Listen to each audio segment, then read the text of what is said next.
Science നിങ്ങളെ മണ്ടന്മാരാക്കിയോ? അല്ലെങ്കിൽ നിങ്ങൾക്ക് സൗകര്യങ്ങൾ കൂടുമ്പോൾ നിങ്ങൾ ആവുകയാണോ ചെയ്യുന്നതെന്ന് പറഞ്ഞിട്ടാണ് ദൈവം ചിരിക്കുന്നത്. ഇന്നത്തെ എൻ്റെ വിഷയം എന്ന് പറഞ്ഞാൽ ബൈബിളിലെ 2-ാം സങ്കീർത്തനമാണ്. സങ്കീർത്തനം എന്ന് പറഞ്ഞാൽ ബൈബിളിലെ പാട്ട് രൂപത്തിലെഴുതിയ ഒരു ഭാഗമാണ്.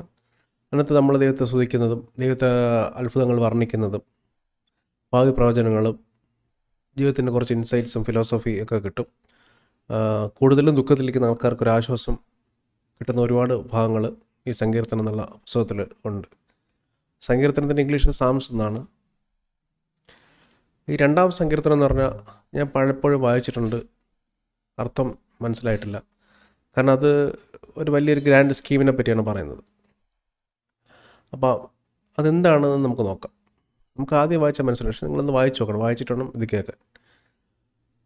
സങ്കീർത്തനത്തിനെ പറ്റി പറഞ്ഞിട്ട് വലിയ റിബല്യൻ, ഒരു ലഹള, ഒരു വിപ്ലവം നടത്താൻ പോകണം ലോകത്ത്. ചില്ലറക്കാരൊന്നുമല്ല, ലോകത്തിലെ ഭരണാധികാരികൾ, രാജാക്കന്മാർ, എംപറേഴ്സ് ഇവരൊക്കെ കൂടെ ചേർന്ന് നടത്തുന്നതാണ്. ഇന്ന് ചിലപ്പോൾ എംപറർമാരെ നമുക്ക് കാണില്ല, എങ്കിലും അതിന് തുല്യമായിരിക്കുന്ന ആൾക്കാർ ഇവരെല്ലാം കൂടെ ചേർന്ന് വലിയൊരു ലഹള നടത്താൻ പോവാണ്. കാരണം അവർക്ക് ഇത്രയും സ്വാതന്ത്ര്യവും സുഖമൊന്നും പോരാ ഈ ലോകത്ത്. ഇതിനേക്കാളും അപ്പുറം എന്തോ വേണം. കാരണം ഇവർക്ക് ഒരു പരിധിക്കപ്പുറം ഒന്നും ചെയ്യാൻ പറ്റുന്നില്ല ലോകത്ത്. എവിടെ ഒരു ബ്രേക്ക് ഇവർക്ക് ഫീൽ ചെയ്യുന്നുണ്ട്. ഫോർ എക്സാമ്പിൾ, ഇവർക്കിപ്പം തെറ്റുകൾ ചെയ്താലും ഭയങ്കരമായിട്ട് തെറ്റൊന്നും ചെയ്യാൻ പറ്റുന്നില്ല. കാരണം ആരോ മുകളിൽ നിന്ന് തടുക്കുന്നുണ്ട്. പലതരം വീക്ഷണങ്ങളിലൂടെയും പലതരം എന്താ പറയുക പ്രൊപ്പഗണ്ടയിൽ കൂടെയും ഇവർ പലതും ശ്രമിക്കുന്നുണ്ട്. പക്ഷേ ഒരു പരിധിക്കപ്പുറം പറ്റുന്നില്ല. ഒരു എതിർപ്പുകളൊക്കെ ലോകത്ത് വരുന്നുണ്ട്. അപ്പോൾ ഇത് ഇവർക്ക് മനസ്സിലായി, ഇത് ഈ ലോകത്ത് ഇവരെന്തൊക്കെ പ്രൊവൈഡ് ചെയ്താലും, സുഖ സൗകര്യങ്ങളും ബാക്കി ഇൻസ്റ്റൻറ്റ് ഗ്രാറ്റിഫിക്കേഷൻസൊക്കെ പ്രൊവൈഡ് ചെയ്താലും എന്തോ ഒരു ശക്തി അതൊക്കെ തടുക്കുന്നുണ്ട്. അപ്പോൾ അവർ അൾട്ടിമേറ്റ്ലി അവരൊരു കൺക്ലൂഷനിലെത്തി. അവർക്ക് ഓൾറെഡി അറിയാം, പക്ഷെ അവർ കൺക്ലൂഷനിലെത്തുകയാണ്. ദൈവത്തിൻ്റെ ഒരു പ്രവൃത്തിയാണത്. ദൈവത്തിൻ്റെ പുത്രൻ എന്ന ഒരാൾ ദൈവം അവതരിച്ച് വച്ചിട്ടുമുണ്ട്. ഇപ്പോൾ ഇവർ രണ്ടുപേരുടെയും പ്രവൃത്തിയാണതെന്ന് സങ്കീർത്തനത്തിൽ തന്നെ പറയുന്നുണ്ട് ആ കാര്യം. അപ്പോൾ അവർക്ക് എന്ത് ചെയ്യാൻ പറ്റുക? അവർ ഒരു വലിയ ലഹള നടത്താൻ പോവുകയാണ്. ഈ കയറ് പൊട്ടിച്ചെറിഞ്ഞേ പറ്റുള്ളൂ. This is final. ഇതിനപ്പുറം ഇനി ഒന്നുമില്ല. ഇത് കഴിഞ്ഞിട്ട് അതിന് ബാക്കി കാര്യമുള്ളൂ. അപ്പോൾ അത് ചെയ്യാൻ ഇവർ ഇറങ്ങിത്തിരിക്കുകയാണ്. പണ്ടത്തെ പോലെയല്ല, ഈ ലോകം ഇപ്പോൾ ഒരുപാട് കണക്റ്റഡ് ആണ്. എല്ലാവരും അങ്ങ് പരസ്പരം അറിയാം. അപ്പം ഒരു റെബല്യനൊക്കെ നടത്താൻ എളുപ്പമാണ്. കാരണം ഐസൊലേറ്റഡ് അല്ല, എല്ലാവരും ഒരുമിച്ച് ഇതുള്ള റെബല്യനാണ്. അപ്പോൾ ശക്തമായ റെബല്യനായിരിക്കും. അപ്പം മൊറാലിറ്റിക്കെതിരെയുള്ള യുദ്ധമായിരിക്കും ശരിക്കും അതിനകത്ത് വരുന്നത്. അപ്പോൾ ഈ റിബല്യൻ നടത്തുമ്പോൾ ദൈവം അത് കാണുന്നുണ്ട്. ദൈവം എല്ലാം കാണുന്നുണ്ട്. ഒമിനി പൊട്ടൻ്റാണ്, ഒമിനി പ്രസൻ്റാണ്. എന്തും ചെയ്യാൻ പറ്റും, എല്ലായിടത്തും പ്രസൻറ്റുമാണ്, എല്ലായിടത്തും ദൈവം അവൈലബിളാണ്. എല്ലാം അറിയുന്നുണ്ട് ദൈവം. ഫ്യൂച്ചറും പ്രസൻറ്റും പാസ്റ്റും ഒക്കെ അറിയുന്നുണ്ട്. ദൈവം പറഞ്ഞു, നിങ്ങൾ ചെറിയ ആൾക്കാരല്ലേ, നിങ്ങൾക്ക് ആവശ്യമുള്ളതൊക്കെ ഞാൻ പ്രൊവൈഡ് ചെയ്തിട്ടുണ്ട്. നിങ്ങൾ എന്തിന് റിബല്യൻ നടത്തേണ്ട ആവശ്യം? നടത്തി നിങ്ങൾ ജയിക്കുകയില്ല. അത് നിങ്ങൾ അറിയണം. കാരണം അതിനു വേണ്ടി ഒരുപാട് കാര്യങ്ങൾ ദൈവം ലോകത്ത് കാണിച്ചിട്ടുണ്ട്.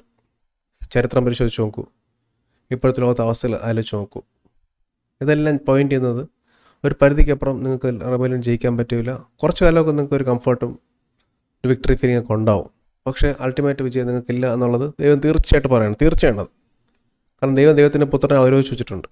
സിയോൻ പർവ്വതത്തിൽ നിന്നാണ് പറയുന്നത്, ഇസ്രായേൽ പർവ്വതമാണത്. അപ്പോൾ അതിനപ്പുറം ഒരു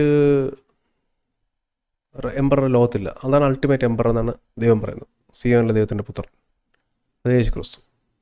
അപ്പം യേശുക്രിസ്തു എന്ന് പ്രത്യേകം അത് പറയുന്നില്ല. ഇത് പഴയ നിയമമാണ്. പുതിയ നിയമത്തിലാണ് യേശുക്രിസ്തു വരുന്നത്. യേശുക്രിസ്തുവിനെ പറ്റി പ്രവചനം കൊണ്ടാണ് പഴയ നിയമത്തിൽ. ഇത് ജൂതന്മാർ വായിക്കുന്ന ഒരു ലേഖനമാണ്. അപ്പോൾ വരാനിരിക്കുന്ന അഭിഷിക്തൻ, ദൈവത്തിൻ്റെ പുത്രൻ, അത് മശിഹയാണ്, ദൈവത്തിൻ്റെ അഭിഷിക്തൻ. അഭിഷിക്തൻ എന്ന് പറഞ്ഞാൽ അഭിഷേകം ചെയ്യപ്പെട്ട ആൾ, അതായത് മശിഹ എന്നാണ് എൻ്റെ അർത്ഥം. അപ്പോൾ മശിഹയെ പറ്റിയാണ് അതിനകത്ത് പറഞ്ഞത്. മശിഹ പ്രവചനമാണത്. അപ്പോൾ ആ രാജാവാണ് അൾട്ടിമേറ്റ് അതോറിറ്റി.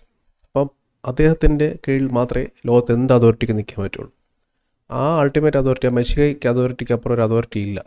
നിങ്ങൾക്ക് പലതും തോന്നുമായിരിക്കും, ടെക്നോളജി ഉണ്ട്, കണക്ഷൻ ഉണ്ട്, എല്ലാം ചെയ്യാൻ പറ്റും എന്നുള്ള ആർമിയുണ്ട്.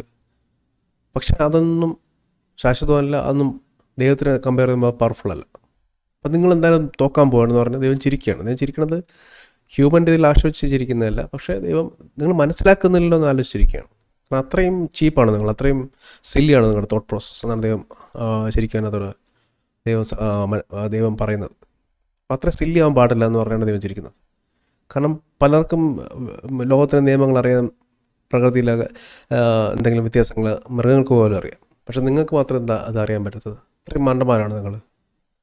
സയൻസ് നിങ്ങളെ മണ്ടന്മാരാക്കിയോ? അല്ലെങ്കിൽ നിങ്ങൾക്ക് സൗകര്യങ്ങൾ കൂടുമ്പോൾ നിങ്ങൾ ആവുകയാണോ ചെയ്യുന്നതെന്ന് പറഞ്ഞിട്ടാണ് ദൈവം ചിരിക്കുന്നത്. അപ്പം ഇവരതൊന്നും ശ്രദ്ധിക്കുന്നില്ല. ഇവർ ആ റെബല്യൻ, മാസീവ് റെബല്യൻ, അതിനുവേണ്ടി തയ്യാറെടുത്തോണ്ട് നിൽക്കുകയാണ്. അപ്പോൾ ദൈവം പറയാണ്, നിങ്ങളുടെ റെബല്യൻ ജയിക്കാൻ പോകുന്നില്ല. ഞാനൊരു ആളിനെ അഭിഷിക്തനെ തിരഞ്ഞെടുത്തിട്ടുണ്ട്. അത് എറ്റേണലാണ്. അത് നിങ്ങളുടെ റെബല്യൻ കൊണ്ടോ നിങ്ങളുടെ പ്രാർത്ഥന കൊണ്ടോ നിങ്ങളുടെ വിചാരം കൊണ്ടോ നിങ്ങളുടെ പ്രവൃത്തി കൊണ്ടോ മാറാൻ പോകുന്നില്ല. അൾട്ടിമേറ്റ് അതോറിറ്റിയാണ് അദ്ദേഹം, ആമേശിക. അപ്പം അതനുസരിച്ച് ജീവിക്കാൻ പറ്റുള്ളൂ. ആ ചരട് നിങ്ങൾക്ക് എന്നും ഉണ്ടാവും. ആ ബന്ധനം നിങ്ങൾക്ക് എന്നും ഉണ്ടാവും. അതിനപ്പുറം നിങ്ങൾക്ക് ഒന്നും ചെയ്യാൻ പറ്റില്ല. താൽക്കാലിക വിജയങ്ങൾ നിങ്ങൾക്ക് തോന്നുന്നതാണ്, പക്ഷെ അത് ടൈം അത് മാറ്റം വരുത്തും. അപ്പം നിങ്ങളുടെ റെബല്യൻ കൊണ്ട് കാര്യമില്ല. നിങ്ങൾ വേണമെങ്കിൽ ബുദ്ധി പഠിച്ചോ, അത് നിങ്ങളുടെ ഇഷ്ടം, നിങ്ങളുടെ ചോയ്സാണ്. ബുദ്ധി പഠിച്ചാൽ നിങ്ങൾക്ക് കൊള്ളാം, അല്ലെങ്കിൽ നിങ്ങൾ മഷീക്കിന് വിട്ടുകൊടുക്കും. പുള്ളി ജഡ്ജ് ചെയ്തിട്ട് പുള്ളി അതിനെ തീരുമാനിക്കും. നിങ്ങളെ നശിപ്പിക്കണോ, നിങ്ങളുടെ സാമ്രാജ്യം കൂട്ടിയോജിപ്പിക്കണോ, അല്ല നിങ്ങളെ നന്ദിക്കുമായിട്ട് നശിപ്പിച്ച് കളയണോ എന്നുള്ളത് മഷീഖനെ തീരുമാനിക്കും. അപ്പോൾ നിങ്ങൾ ബുദ്ധി പഠിപ്പിൻ, പഴയ കാലങ്ങളെ ചരിത്രം എടുത്ത് നോക്കുവിൻ, എന്തൊക്കെയാണ് സംഭവിച്ചിട്ടുള്ളത്, എന്തൊക്കെ പ്ലാൻസാണ് മനുഷ്യനുണ്ടാക്കിയത്, അതൊക്കെ എവിടെ എത്തി, അവൻ്റെ ആവശ്യം കഴിയുമ്പോൾ അതെല്ലാം കഴിയും. അവൻ നിങ്ങൾക്ക് ദൈവം തന്ന സുഖസൗകര്യങ്ങളിൽ സന്തോഷത്തോടെ ജീവിക്കുക, അത് മറ്റുള്ളവരെ എത്തിക്കുക, കൂടുതൽ അത് വലുതാക്കാൻ നോക്കുക.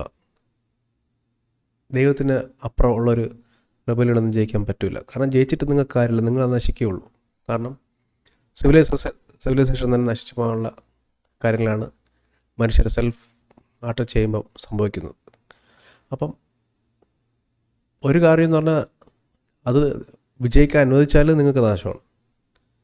നിങ്ങൾക്ക് സ്വയമായി ജയിക്കാനുള്ള കഴിവില്ല. അപ്പോൾ നിങ്ങൾ നിങ്ങളുടെ അവസ്ഥ മനസ്സിലാക്കുക, നിങ്ങളുടെ കഴിവില്ലായ്മ മനസ്സിലാക്കുന്നതിനാണ് അർത്ഥമാക്കുന്നത്. മനസ്സിലാക്കിയിട്ട് നിങ്ങൾ ദൈവികമായി പ്രവർത്തിച്ചത് മാറാൻ ദൈവം ആഹ്വാനം ചെയ്യുകയാണ്. കാരണം മാറാൻ പറ്റും. കാരണം തെറ്റ് ചെയ്യാൻ ശരി ചെയ്യാൻ നമ്മുടെ ചോയ്സാണ്. രണ്ടും ദൈവം തടുക്കൂല.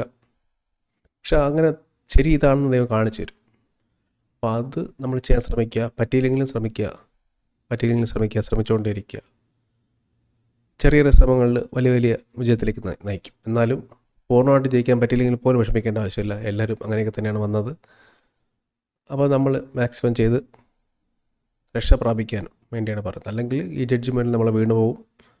ദൈവത്തിന് ഇഷ്ടം ദൈവം ചെയ്യും, അത് നമുക്ക് തടുക്കാൻ പറ്റില്ല.